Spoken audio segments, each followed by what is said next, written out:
Kan aneh, kasusnya pencemaran nama baik yang sebetulnya cukup dibuktikan dengan ijazahnya asli, tapi kenapa 505 dokumen yang tidak ada hubungan dengan pencemaran nama baik harus disita? Kalau nanti kita bisa kejar soal warna stempel itu, dan kenapa legalisasi UGM tidak ada tanggalnya? Kesimpulan kita atau kecurigaan kita, ini bagian dari upaya UGM dan melalui polisi, UGM dan Jokowi untuk menghilangkan jejak.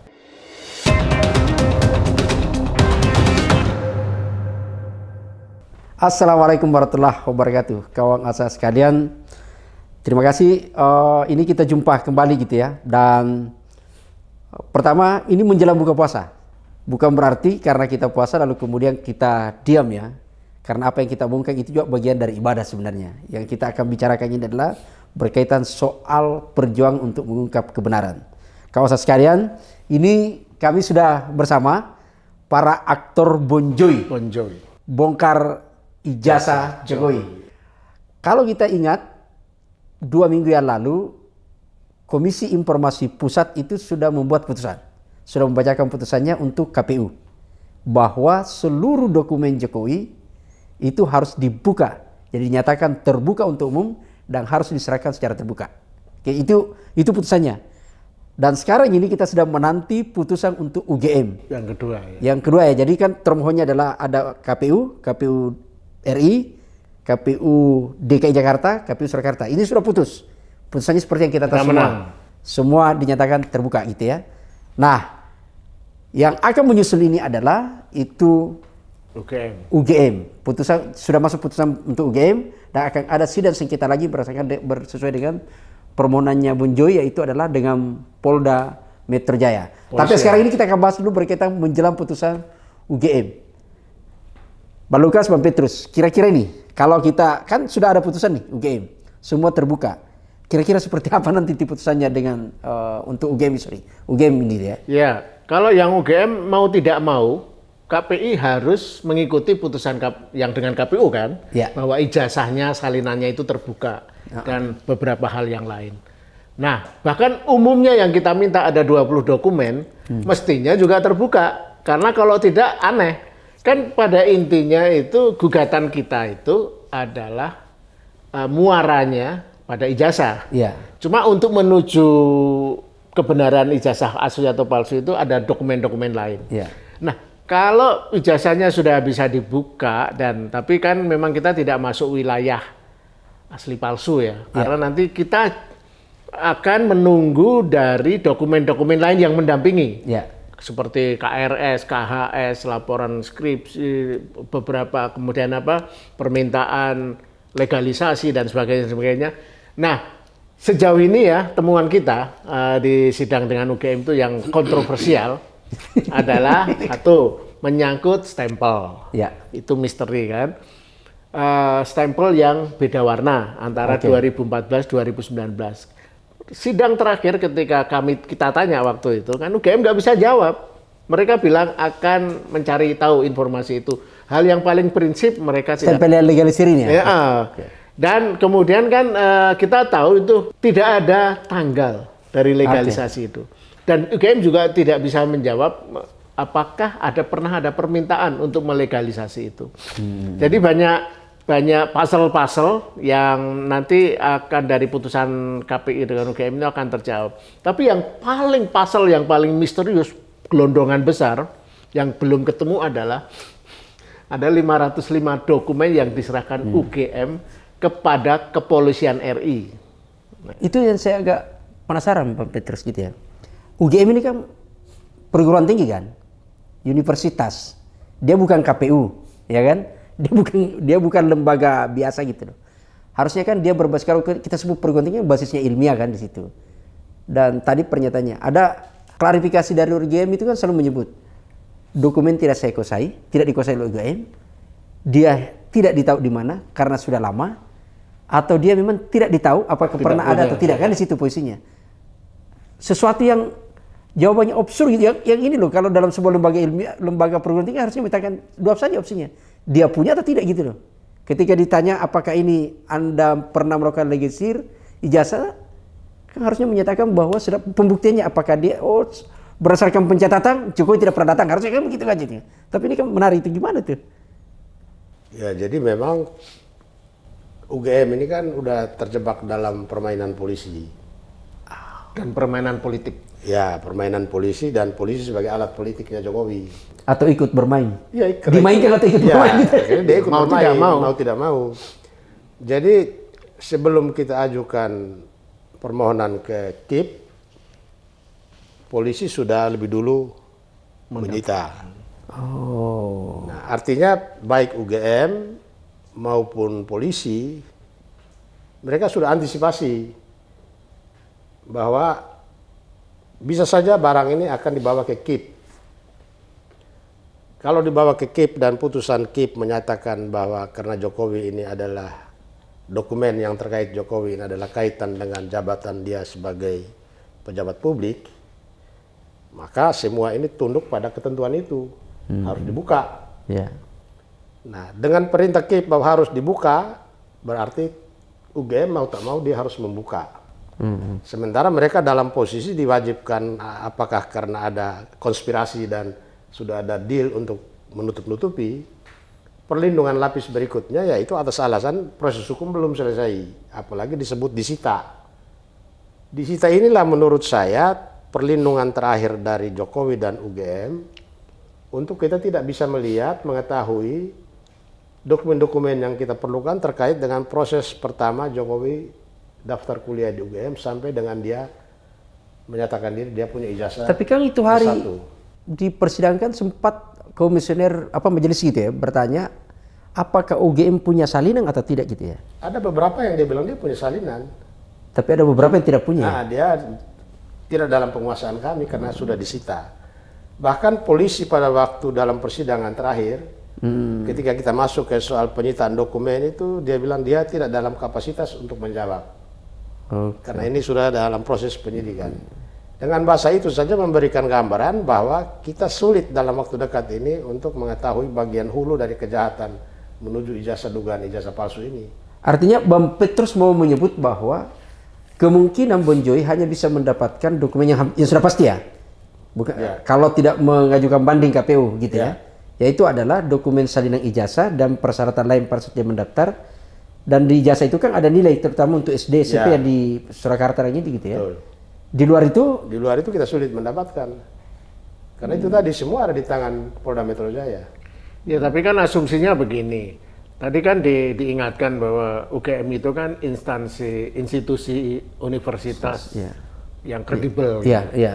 Asumsinya atau lebih tepatnya lazimnya Ya. universitas itu ya semangatnya keterbukaan, Ya. tidak ingin terlibat dalam konspirasi penutupan. Jadi apapun. Penunjang pilar utama demokrasi. Nah, agak aneh sebenarnya. Makanya yang paling anyel waktu itu bagi saya memang bahkan ketika KPU sudah mulai menyerahkan salinan ijazahnya walaupun masih disensor, Ya. UGM kan masih berdalih nggak mau menyerahkan apapun. Ingat nggak Ya. sidang-sidang awal Dan kita kan? kehati-hatian gitu ya. Dia hanya memberikan 3 jawaban itu dan menolak untuk memberikan apapun. Tapi blessing in disguise kan pada sidang kedua mereka malah menyerahkan berita acara yang berisi penyerahan dokumen 505 jenis Ya. dokumen itu. Nah, intinya adalah kalau menurut saya etos ilmiah UGM ini dijaga nggak sih? Jadi kalau UGM dalam hal ini rektoratnya yang sekarang itu tidak punya kepentingan politis, mestinya mereka harus mendukung upaya membuka dong ilmiah Bapak. Karena itu dengan membuka itu UGM juga akan membersihkan diri dari dugaan-dugaan yang buruk gitu kan. Nah, itu kepentingan bagi mereka. Nah, dengan tidak kooperatif, terkesan ingin menutupi ya dari argumen-argumen waktu kita sidang itu kan menunjukkan mereka hanya menerapkan satu asas yang asas itu tidak ada dalam Asas kehati-hatian. undang-undang keterbukaan, asas kehati-hatian. Mana ada undang-undang keterbukaan dokumen kok hati-hati. Enggak kan ya ada boleh terbuka atau enggak terbuka, udah kan itu aja. Nah, dia memilih gojek-gajek, hati-hati. Nah, yang menarik begini, kan saya tadi udah sampaikan soal salinan ijazah kan nggak ada pilihan lain, walaupun kemarin menolak memberikan, dia UGM harus memberikan, kecuali nanti dia berdalih, oh kami nggak punya. Loh kok aneh? ketika tim Jokowi minta salinan ijazah dan dilegalisasi, masa mereka nggak punya salinannya? Aneh banget kalau itu nanti sampai seperti itu. Nah, yang saya tetap tertarik nanti dan kaitannya adalah setelah UGM ini, kalau UGM masih putusannya aneh-aneh ya, putusannya tidak kondusif untuk kita, tidak sepenuhnya memenangkan kita. Nah, nanti endingnya dengan kepolisian. Nah, saya nggak tahu, mungkin Bang Petrus bisa menjelaskan apakah kita juga nanti bisa melalui KIP ini mempertanyakan yang 505 dokumen itu apa saja. Ya, jadi ini kan kalau kita hubungkan dengan pola Jokowi dengan badan publik lain dan pejabatnya sekaligus, sepertinya di pos-pos penting terkait dengan kepentingan dia menempatkan orang-orang yang bermasalah. Nah, tidak tertutup kemungkinan rektor UGM sekarang ini juga orang yang mungkin saja punya masalah hukum, bahkan media sempat mengungkap. Sehingga dengan menempatkan orang yang bermasalah di pos-pos jabatan publik tertentu terkait dengan kepentingan dia, ya tinggal dia mencet remote controlnya, ikutin kemauan dia. Ya kita lihat dalam kasus yang disebut kemarin, kenapa Erlangga harus mundur dari jabatan Ketua Umum Golkar. Ada politik sprindik. Padahal jabatan Ketua Golkar itu sesuatu yang luar biasa buat seorang Menteri Menko lagi. Menggunakan kepentingan penegakan hukum dibarter dengan kepentingan dia. Terus karena itu kemarin di Polda Metro Jaya itu wartawan tanya, bagaimana dengan SP3 yang beberapa hari yang lalu disebut-sebut udah diajukan oleh Refli Harun ke Irwasum. Oh iya. Saya katakan soal SP3,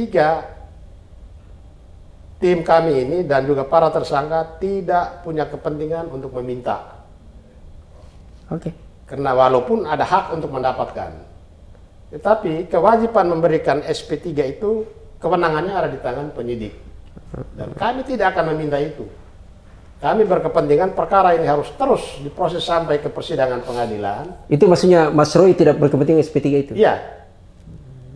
Karena dengan perkara ini dibawa ke pengadilan, maka 505 dokumen yang disita Polda dari UGM dan 200 dokumen lainnya yang disita di luar UGM bisa kita lihat satu persatu di persidangan dan bisa kita uji langsung. Jokowi harus menjelaskan satu persatu dokumen itu. Kenapa dia harus menjelaskan? Karena penyitaan ini dalam rangka kepentingan dia sebagai pelapor kasus pencemaran nama baik. Fitnah. Kan aneh, kasusnya pencemaran nama baik yang sebetulnya cukup dibuktikan dengan ijazahnya asli, tapi kenapa 505 dokumen yang tidak ada hubungan dengan pencemaran nama baik harus disita? Dan penyitaannya justru dilakukan oleh penyidik Polda Metro Jaya di UGM. Kalau semua dokumen atau semua barang disita oleh polisi dalam kepentingan penyidikan, berarti barang itu berasal dari hasil kejahatan atau barang yang digunakan untuk melakukan kejahatan. Apakah 500 dokumen ini digunakan Jokowi untuk melakukan kejahatan? Ini harus dijawab. Atau 500 dokumen ini digunakan oleh Jokowi untuk melakukan kejahatan? Penyidik harus jawab ini. Dan kita berkepentingan untuk tahu itu kalau perkaranya harus dibawa ke pengadilan. Mungkin untuk bagian dari konspirasi kepolisian perlu punya 505 dokumen ini. Jadi kalau upaya menutupinya harus bisa membuat dokumen-dokumen itu. Membatis gitu ya. Jadi untuk memalsukan dokumen-dokumen lain yang perlu dipalsukan misalnya. Kalau enggak ada penjelasan lain tuh. Kawan-kawan semua, kawan asas sekalian, ini saya jelaskan ya. Jadi yang dijelaskan tadi Bang Petrus itu ada 505 itu dokumen yang disita di UGM. 200 dan dokumen itu sebetulnya yang diperjuangkan Bon Jovi untuk membongkar dari bagian hulunya. Itu saya mau jelaskan. Jadi tadi dijelaskan ada soal SP3 itu adalah berkas untuk Roy Suryo. Kebetulan Bang Petrus adalah kuasa hukumnya Roy Suryo. Dalam berkas itu, Roy Suryo itu di media disebutkan meminta SP3 dan diklarifikasi tidak ada gitu ya. Bang Petrus, jadi tidak ada permintaan untuk SP3 dari Roy Suryo. gitu ya. Itu yang ini. Lalu kemudian ada berkas lagi 200 ya disita dokumen Ya, itu di luar ya. dari Di luar UGM. itu. 500 itu yang digugat oleh Bonjoi ke Polda. Ya. Karena itu berkaitan dokumen yang diserahkan oleh UGM gitu ya. Sementara Bonjoi berkepentingan 500 itu dibuka karena ini akan membuktikan apakah betul Jokowi pernah kuliah atau tidak di UGM. Gitu kira-kira ya, itu posisinya. Nah, sehingga pada saat itu sebenarnya majelis sudah bertanya apakah UGM punya salinan. Ada yang tidak di situ. Itu yang menjadi krusial. Yang problem adalah kalau ternyata dokumen yang tidak ada salinannya itu adalah dokumennya sangat urgent gitu loh. Misalnya, bagaimana kalau ternyata yang ribut kemarin kita dipersoalkan adalah laporan KKN. Jadi penyitaan seperti itu kalau penyitaan terkait dengan dokumen atau barang-barang yang terkait langsung dengan tindak pidana yang disangkakan, apalagi ini dari sisi kepentingan Jokowi, itu biasanya ada jeda waktu. Misalnya UGM bilang, oh ya kami gandakan dulu, ya toh, kami gandakan dulu supaya kami punya file. Yeah. Karena yang di situ itu kan surat semua. Iya. Jadi kalau UGM menjawab, Jaminan keamanannya, asuransinya. ya UGM menjawab kami tidak punya simpanan lagi karena udah diambil semua oleh Polda Metro Jaya, maka kesimpulan kita atau kecurigaan kita ini bagian dari upaya UGM dan melalui polisi, UGM dan Jokowi untuk menghilangkan jejak pengejaran yang dilakukan oleh Bonjoi ini. Ya kan sebenarnya kan kita sendiri nggak baru tahu ada 505 dokumen yang diserahkan itu karena dalam persidangan kan sebenarnya kita kan cuma minta 20 dokumen saja. Iya. Blessing in disguise itu Dari 505 itu terungkap. Jadi terungkap 505 yang Baik hati sekali dia ya. secara hukum aneh ya, secara hukum pidana seperti nah menurut saya akan agak mudah sebenarnya soal keterlibatan UGM ini, entah keterlibatan menutup atau apapun. Kalau nanti kita bisa kejar soal warna stempel itu, dan kenapa legalisasi UGM tidak ada tanggalnya. Nah nanti bisa kita kejar, kita harus datangkan misalnya, kita nggak bisa anu lagi ya, tapi kita bisa investigasi, selidiki orang yang tanda tangan itu, kan ada namanya. Apakah itu ada orangnya? Kalau ada siapa dia? Dan ketika dia betul tanda tangan, kenapa tidak ada tanggalnya dan sebagainya. Itu hal kelihatan sepele tapi krusial itu. Nah, jadi jangan, kalaupun kita tidak bisa tetap UGM tidak punya KRS-nya, KHS-nya.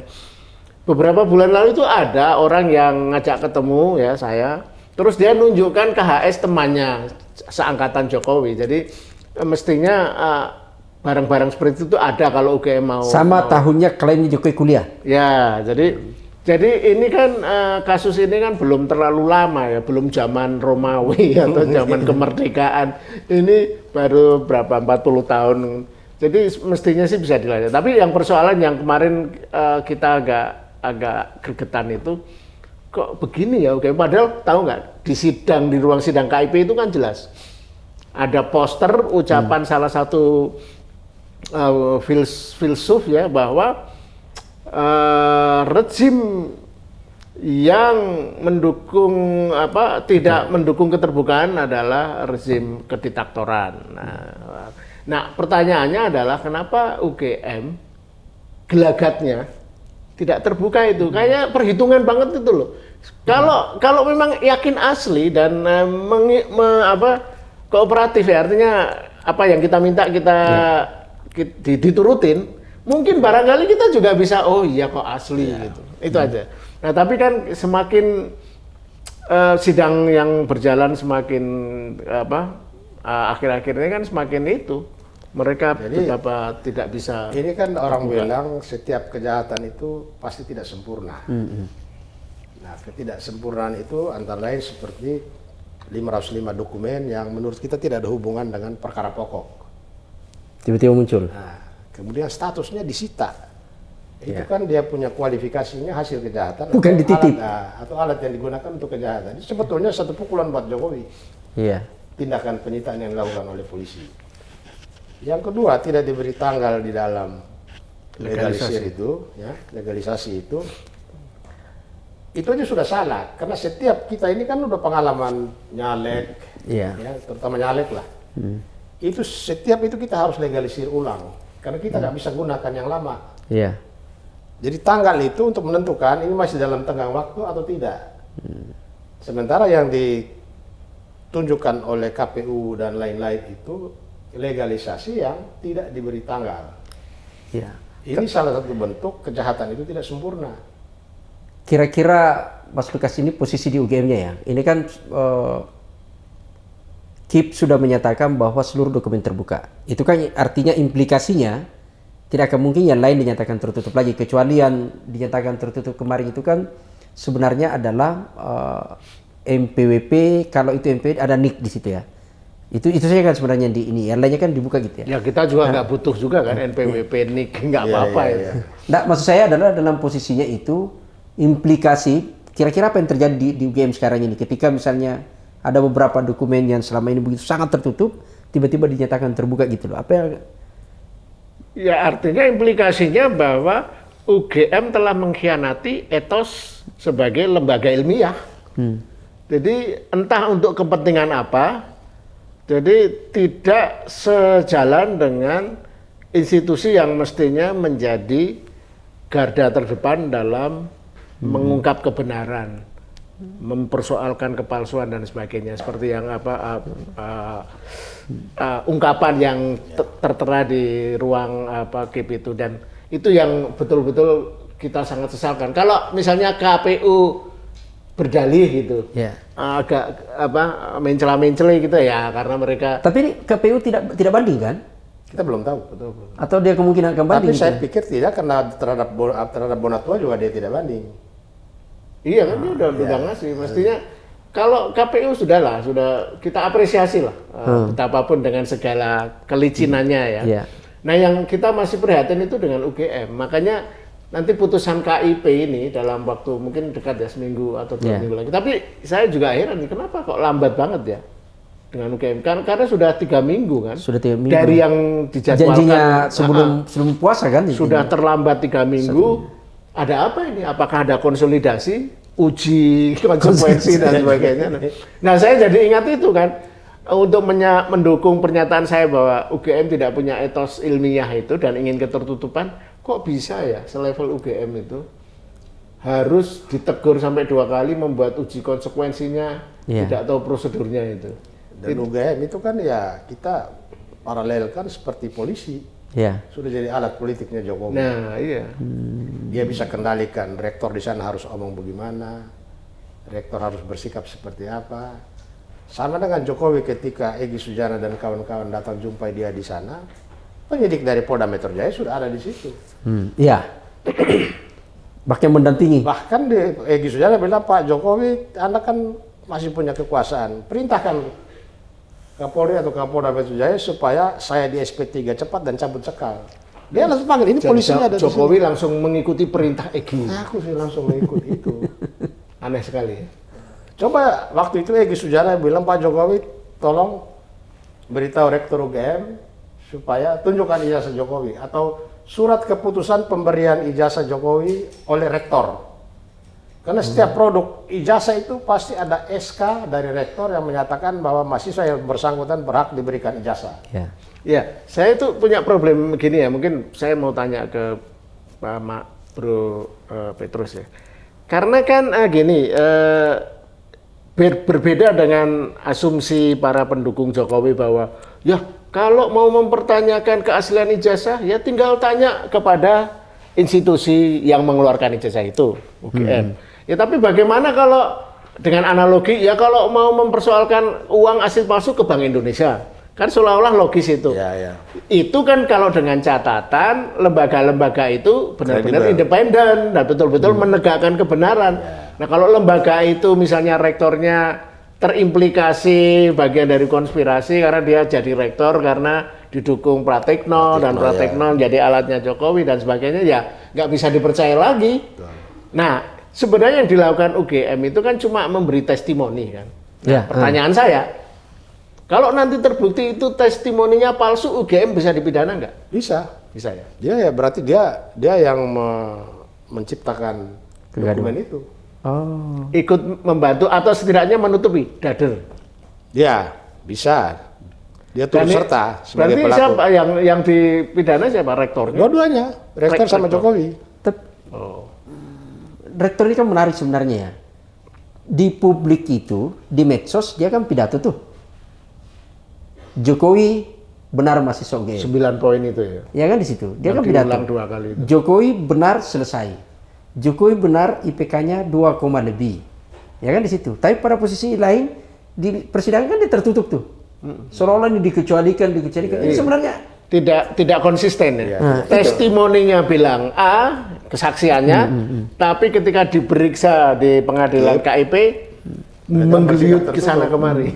ini dari posisiannya, dari posisi kalau kita tarik pendekatannya sebagai universitas ya, ini kan basis keilmuannya itu gimana Nah sebenarnya? makanya kan sejak awal saya waktu itu sudah langsung usul ya, bahkan saya nulis artikel UGM kalau benar-benar ingin menegakkan kebenaran, keterbukaan, kejujuran, UGM kan punya data-data apapun, tolong disebarkan melalui website UGM. Sediakan beberapa halaman website untuk ada salinan apapun, KHS, KRS yang kita minta itulah. Itu ditunjukkan aja biar publik, kan itu bukan rahasia, karena apalagi ada kasus Jokowi lagi dipersoalkan kan, kalau mereka yakin itu benar semua, nggak ada yang salah kan, salinan ijazahnya ditaruh di website, KHS-nya dan sebagainya kan, itu Atau dokumen publik. jangan-jangan sekarang ini UGM lagi sibuk mempersiapkan, mencoba menginventarisir kembali dokumen-dokumen itu yang pernah dia sebut tidak dikuasai, tidak ada, lalu kemudian dia menginventarisir untuk segera Ya mungkin mereka harus mengerjakan PR itu cepat atau sambil lambat. menunggu. Kalau dia Putusan sidang ya. Kalau dia kemudian mendadak punya lagi 505 dokumen itu bisa saja pertanyaannya terus yang di polisi itu palsu atau asli.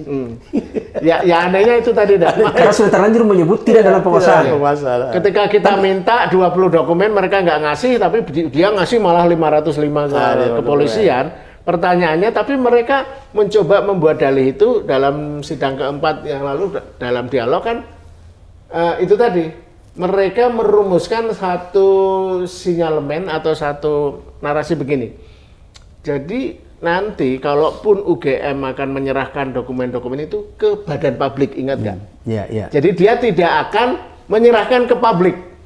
Jadi kita nanti harus mengejar ke badan publiknya. Jadi yang kita kejar misalnya dalam kasus ini, kita ke Polda Metro Jayanya nanti. Pinter ngeles. Oke. Jadi saya pernah tanya waktu penyidik dari Polda Metro Jaya juga hadir itu. Iya. Saya bilang penentuan 505 dokumen itu apakah dari Polda yang menentukan Oh iya. sehingga dapat itu 500 dokumen dengan segala kriteria karakter dan macam-macam itu, atau dari UGM atau Yang seperti berinisiatif. apa? Karena dalam praktek yang namanya penggeledahan dan penyitaan itu kan diambil secara acak, semua diangkut, nanti di sana baru disortir mana yang berhubungan, mana yang tidak. Iya. Mana yang bisa diotak-atik gatuk. Makanya Tapi biasa ini- berkoper-koper di bawah kan baru dikembalikan. Polisi datang sekali, langsung semua 505. Nah, berarti polisi udah punya daftar, saya harus ambil ijazah fotokopi yang sudah dilegalisir, ambil kartu. Atau jangan-jangan identitas. pada saat itu polisi juga cuma minta 20 seperti kita. Bisa jadi, karena untuk menghilangkan jejak nanti di kutak-atik lagi yang lain, udahlah kita bunkernya ada di Udahlah di bunker Polda Metro kayaknya Jaya. UGM kurang canggih nih dalam berdalih. Gitu. Iya. Kita ambil alih aja, nanti kita yang ciptakan nanti dalih. kami yang aman. Jangan-jangan seperti itu. Pertanyaan terakhir, kalau misalnya dari sekian dokumennya diobrolin dari tadi ini, ternyata ini kan kita dalam fakta persidangan jelas bahwa ada beberapa yang tidak ada. Tapi kemudian misalnya dalam putusan itu kan dinyatakan semua terbuka untuk umum. KHS harus terbuka, KRS harus terbuka. Lalu kemudian itu tidak ada. Itu- UGM tidak apa konsekuensi hukumnya nih untuk UGM nih? Tidak mau menunjukkan. Tidak mau Jadi di Undang-Undang Keterbukaan Informasi Publik itu, karena ini kaitan dengan proses hukum yang sedang berjalan, kita bisa minta dibuka oleh Polda, tapi mekanismenya itu nanti Polda minta izin ke Kapolri. Karena perkara ini kan masih penyidikan toh. Kecuali dia udah ada di kejaksaan, minta izinnya ke Jaksa Agung. Oke. Kalau dia sudah masuk pengadilan, minta izinnya ke pengadilan. Mahkamah Agung untuk dibukakan. Ya, jadi ini yang terakhir yang perlu prinsip yang paling jelas ini dalam urusan keterbukaan informasi dan keterbukaan dokumen ini yang sedang kita perjuangkan di KIP itu kan gini. Kalau persoalan asli atau tidaknya sebuah dokumen itu ada 4 syarat kan, harus bisa dibuktikan ya. Jadi dokumennya itu ada. Nah, memang dokumennya itu sudah ditunjukkan kan lewat gelar perkara itu. Tapi kan yang kedua belum bisa diverifikasi. Diverifikasi atau difalsifikasi. Selain diverifikasi kebenarannya, bisa difalsifikasi. Falsifikasi itu misalnya ada teori bahwa ijazahnya asli. Ada Pak mahasiswa bernama Joko Widodo yang kebetulan di kehutanan, kan ada teori ini juga. Tapi ijazah itu dipakai untuk orangnya yang palsu ini. Nah, bukan Jokowi yang ini yang punya ijazah ini. Nah, itu difalsifikasi namanya dalam teori ilmiah. Jadi dibuktikan kesalahannya. Nah, itu wilayah Dr. Zul dan kawan-kawan ya. Nah, artinya publik harus bisa mengakses itu semua. Dan kalau UGM tetap tidak bisa menyediakan itu, UGM hanya melakukan testimoni. Dan kalau nanti pada ending akhir semua ini ternyata salah, ijazahnya memang bermasalah, berarti UGM ikut terlibat dalam persekongkolan menutupi. Yang saya maksud tadi itu adalah kalau misalnya ada dokumen yang harusnya ada, tapi kemudian dia dinyatakan tidak ada oleh UGM. Kira-kira apa Bonjo yang akan lakukan tuh? Misalnya nih. Ya, dia jelaskan tidak adanya itu kenapa. Ya kan kita bisa nantilah nyari dari pihak ketiga kan, seperti saya bilang tadi, KHS bilang nggak punya, kita kan bisa. Contohnya misalnya KKN nih, UGM hanya menyatakan bahwa ada nilai atas nama Jokowi, tapi tidak ada dokumen yang membuktikan jejak bahwa Jokowi pernah melakukan KKN gitu kan, tidak ada laporan, tidak ada ini. Nah, dalam putusan KIP menyatakan bahwa seluruh dokumen yang kita minta itu, proses untuk dia dinyatakan selesai, itu harus diserahkan kepada Bonjowi atas mewakili publik lah gitu ya. Ternyata UGM menyatakan bahwa tidak ada di kami. Itu kira-kira apa langkah yang harus dilakukan tuh? Ya kan Bang Petrus, langkah hukum tapi ini, pengalaman kita kan kita akan mengupayakan paksa ya melalui pengadilan nanti. Harus kalaupun kita ya udahlah, kalau UGM ini karena nggak mau kooperatif ya jadi catatan publik aja minimal ya. Kalau kita nggak mau ngejar sampai upaya paksa melalui pengadilan negeri atau PT UN, kita akan beri catatan bawah yang keras tuh. Jelas kita UGM tidak mau menyediakan dokumen-dokumen yang kami minta. Oke. Bang Petrus, sekaligus untuk ininya. Ini kan putusan nih. Kita selesai menunggu putusan dengan UGM. Kesiapan Bonjowi untuk menghadapi putusan ini untuk UGM? Ya, Bonjowi kan sebagai pemohon nih. Sebagai pemohon sangat berkepentingan dengan KIP untuk segera memutus perkara ini. Ya. Karena semakin lama ditunda dan tidak ada kepastian, publik mulai curiga apakah KIP masuk angin. Karena peluang masuk angin menghadapi seorang Jokowi ini kan tinggi, sangat tinggi dan bukan perkara yang Egi aja yang militan bisa bukan hanya masuk angin, bisa menyerah. Kankernya sembuh. Jadi harusnya KIP memberikan klarifikasi kepada masyarakat, setidak-tidaknya kepada Jokowi. Kami belum menjadwalkan untuk persidangan dengan membacakan putusan, alasannya ini. Supaya sekaligus menepis kecurigaan masyarakat.